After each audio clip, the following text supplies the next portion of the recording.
Halo, aku Peti, dan sekarang balik lagi di segmen Podcast Main Mata di channel YouTube Potluck Podcast Kolektif. Yang artinya, aku bakalan merekomendasikan buku-buku fiksi maupun non-fiksi yang udah kubaca dan yang akan kubaca. Sebelumnya, kalau misalnya kamu mau dengerin konten-konten bukuku yang lain dalam format audio, kamu juga bisa dengerin di Spotify namanya Podcast Main Mata. Nah, ini episode yang cukup spesial nih karena episode akhir tahun 2021 ya, buat menutup tahun. Terus juga biar semangat gitu menghadapi tahun baru, tahun 2022. Makanya aku sengaja bikin yang lebih berbeda gitu dibandingin sebelumnya. Seperti yang kamu bisa lihat nih, aku pakai topi Santa.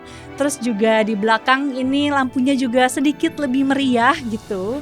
Nah, ini juga untuk pertama kalinya nih aku bikin episode book haul. Soalnya dalam rangka Natal dan akhir tahun, aku tuh pengen menghadiahkan diriku sendiri gitu ya dengan beberapa buku yang emang udah pengen aku baca. Ada buku-buku yang judulnya lama dan judul baru, supaya semangat gitu nanti untuk tahun depan. Nah, tapi sebelumnya aku mau ngucapin dulu Selamat Natal buat kamu yang merayakan dan Selamat Tahun Baru buat kita semua.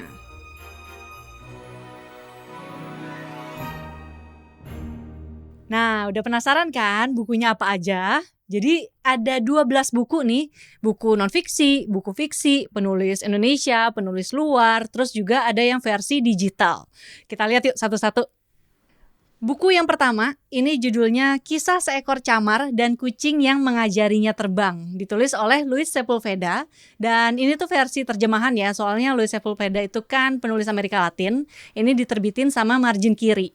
Jadi aku tuh udah pengen banget baca buku ini dari akhir tahun 2020 kayaknya deh. Soalnya memang kalau ngelihat covernya aja, gemes banget kan, itu ada gambar kucing hitam lagi. Soalnya di rumah aku punya kucing hitam gitu, dan karena ini ada cerita tentang kucingnya dan aku juga pecinta kucing gitu, jadi aku memang selalu pengen baca buku-buku yang berhubungan dengan kucing. Makanya waktu akhirnya bisa beli, waktu di Pacar Merah aku beli awal Desember kemarin, jadi seneng banget. Dan ini bukunya tipis, nggak nyampe 100 halaman, dan katanya sih ini juga cocok untuk jadi buku cerita anak, jadi mudah dicerna. Buku yang kedua, ini judulnya Bermain Rahasia, ditulis oleh Ardi Yunanto. Kalau ini diterbitin sama penerbit Banana, dan waktu itu aku belinya juga sama nih di Pacar Merah. Jadi waktu di Pacar Merah tuh aku ketemu sama Mas Yusi Avianto Pareanom. Dia itu penulisnya Raden Mandasiya si pencuri daging sapi, dan juga ya salah satu yang punya penerbit Banana. Nah, Mas Yusi waktu itu cerita, Banana baru nerbitin buku nih Bermain Rahasia, terus penulisnya ini baru debut karya fiksi juga, dan dia juga yang ngedit gitu, makanya jadi aku penasaran dan akhirnya ya kena racun deh buat beli gitu ya.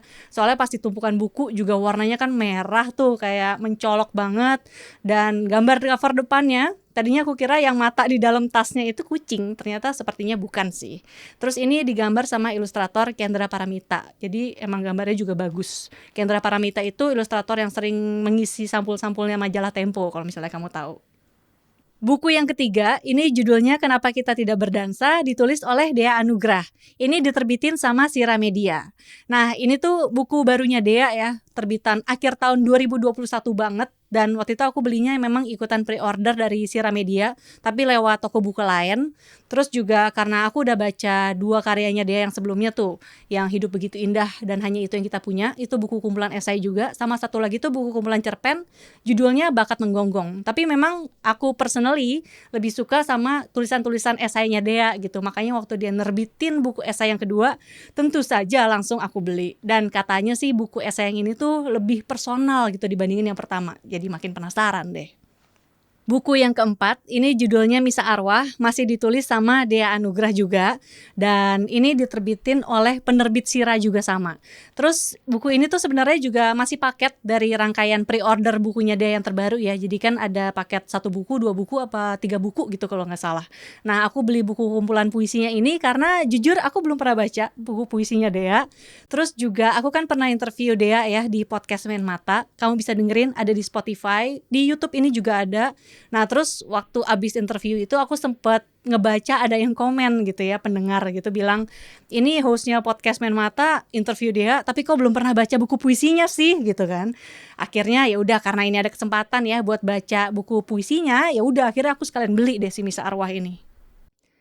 Buku yang kelima, ini judulnya Kita Pergi Hari Ini, ditulis oleh Ziggy Zezia Zioviana Zabriskie. Semoga benar ya ngomongnya. Ini diterbitin sama Gramedia Pustaka Utama, lebih tepatnya bagian sastranya GPU. Dan Ziggy ini kan memang udah nerbitin beberapa buku juga ya. Aku udah baca beberapa bukunya dia kayak yang Semua Ikan di Langit. Terus juga dia pernah nulis cerpen yang dimuat di dalam buku Cerita-Cerita Jakarta yang diterbitin sama Post Press. Dan waktu baca dua ceritanya dari Ziggy ini, aku cukup suka gitu dengan ceritanya Ziggy dan cara dia menulis. Jadi aku penasaran juga ketika Ziggy menerbitkan novel baru, dan ini katanya sih juga cerita anak ya. Aku belum tahu kayak gimana ceritanya, cuman ya kita lihat aja nanti gimana. Buku yang keenam, ini 1000 Kunang-Kunang di Manhattan, ditulis oleh Umar Khayyam, diterbitin sama Pustaka Utama Graffiti. Ini tuh sebenarnya buku lama sih ya, dan aku tuh dikasih buku ini sama temen. Jadi aku memang kepengen banget baca bukunya Umar Khayyam, karena waktu itu tuh aku pernah dengerin satu ceritanya Umar Khayyam yang jadi judul buku ini, 1000 Kunang-Kunang di Manhattan, itu di podcastnya penulis Adimas Immanuel. Waktu itu dia bacain cerita ini dan bagus banget cara bacain ceritanya, sampai aku jadi penasaran sama Umar Khayyam itu siapa. Emang ketinggalan banget gak tahu tentang dia ya, padahal dia ternyata sastrawan terkenal gitu pada masanya. Terus pas tahu temanku ternyata punya buku ini dan dia ngasih, ya udah langsung aku ambil. Buku yang ketujuh, ini What We Talk About When We Talk About Love. Ini ditulis sama Raymond Carver. Ini tuh penulis asal Amerika Serikat ya, kalau nggak salah. Terus ini yang aku punya versi terjemahannya diterbitin sama Penerbit Baca. Jadi ini waktu itu aku dapat dari giveaway sebenarnya. Waktu itu aku ikutan book club sebuah toko buku, terus jawab pertanyaan dan bener, dan dapat buku ini. Pas banget karena emang aku juga penasaran sama tulisannya Raymond Carver, soalnya dia tuh banyak juga disukain sama penulis-penulis Indonesia di sini ya, banyak menjadi referensi gitu. Dan buku yang aku punya ini buku kumpulan cerita, dan katanya sih Raymond Carver ini tuh bisa mengangkat topik-topik yang biasa banget jadi terdengar menarik. Buku yang ke-8, ini Nyanyian Sunyi Seorang Bisu bagian kedua, ditulis oleh Pramudia Anantatur dan diterbitkan oleh Hasta Mitra. Jadi buku ini aku dapetin itu lengseran sebenarnya nih dari temenku yang kebetulan dia tuh akan pindah untuk ya for good ya ke Amerika Serikat.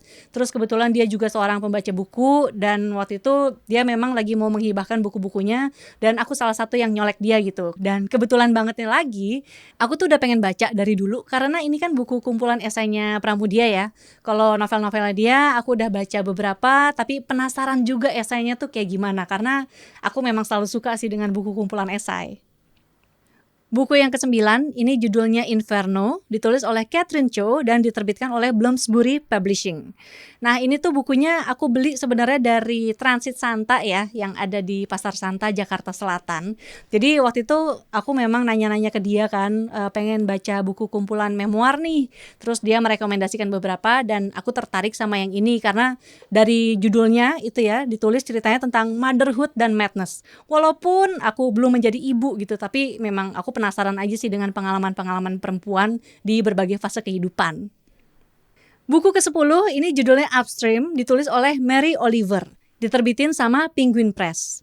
Nah, aku tuh emang udah suka banget sama karya-karyanya Mary Oliver. Dari aku beli buku kumpulan puisinya dia yang judulnya Dog Songs. Dia tuh memang lebih banyak dikenal sebagai penyair ya, dan aku suka tulisan-tulisannya karena kalau baca tuh rasanya tuh meditatif dan menenangkan banget. Soalnya dia tuh banyak cerita tentang alam dan tentang binatang-binatang. Makanya aku juga penasaran nih, seperti yang tadi aku bilang, aku kan selalu suka ya baca buku kumpulan esai. Jadi aku penasaran Mary Oliver tuh kalau bikin esai kayak gimana sih. Nah aku beli buku ini waktu itu lewat bookdepository.com, dan itu tuh pertama kalinya aku beli buku lewat situ ya. Cuma beli satu buku ini, terus belinya kalau nggak salah bulan Junian gitu 2021, dan baru nyampe tuh kalau nggak salah ya November atau awal Desember gitu deh, kayak 6 bulan banget. Padahal biasanya cuma 3-4 bulan. Gak tau ya, mungkin karena pandemi. Dua buku yang terakhir, ini aku baca versi digital, dan dua-duanya aku baca lewat aplikasi Gramedia Digital, karena diterbitin sama Gramedia semua.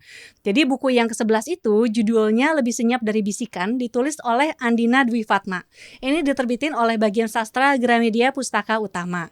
Nah sebenarnya aku tuh udah penasaran sama buku Lebih Senyap Dari Bisikan dari beberapa waktu lalu, karena dia kan terbit kalau nggak salah tengah tahun 2021 ya. Terus cukup banyak diomongin lah sama teman-temanku yang baca buku. Tapi waktu itu aku belum sampai pengen baca bukunya gitu, kayak nanti dulu deh. Cuman waktu bulan Desember sih, awal-awal ya kalau nggak salah, aku tuh dengerin podcastnya Hestia Istiviani. Kalau misalnya kamu tahu, dia tuh seorang bookstagrammer dan book tweet juga, karena dia sering banget berbagi tentang buku lewat Twitter. Nah, Hesti ini tuh punya podcast namanya Hesboy Reads. Terus di salah satu episodenya itu dia ngebahas buku Lebih Senyap Dari Bisikan barengan sama pacarnya Hashemi. Gara-gara abis dengerin podcastnya Hesti, aku langsung penasaran sama bukunya dan langsung pengen baca. Soalnya di podcastnya itu Hesti cerita bukunya tuh tentang pernikahan yang carut-marut gara-gara keputusan-keputusan salah yang beruntun yang diambil oleh si pasangan yang menikah ini.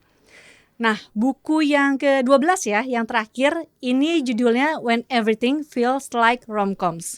Ini ditulis sama Chandra Aditya dan diterbitin sama Kepustakaan Populer Gramedia alias KPG. Jadi Chandra ini sebenarnya lebih dikenal sebagai filmmaker sama film reviewer, tapi akhirnya dia nerbitin buku juga, dan sepertinya sih kalau aku nggak salah ya, ini tuh novel pertamanya dia. Dan menariknya memang aku sempat ngintip-ngintip dikit nih, cuma belum baca gitu. Tapi di bab-babnya itu, di bukunya dia tuh ngambil judul-judul dari film romcoms. Nah, itu tadi ada 12 judul buku yang aku koleksi, baik yang aku beli, aku dikasih, ataupun ya aku nodong dari temen gitu ya. Kalau misalnya ada dari kamu yang udah baca buku-buku yang tadi dan mau komen juga, kasih kesan pesan tentang bukunya, boleh tulis di kolom komen. Atau ceritain juga dong buku-buku apa aja sih yang kamu baca nih buat akhir tahun, biar persiapan gitu lebih semangat menghadapi tahun depan. Kasih tulis juga di kolom komen ya. Terima kasih sudah menonton. Kalau misalnya kamu suka dengan videonya, boleh di like. Kalau tidak suka, di dislike juga tidak apa-apa. Tapi kalau kamu merasa video ini bermanfaat, share videonya ke media sosial supaya teman-teman kamu yang membutuhkan juga bisa menonton.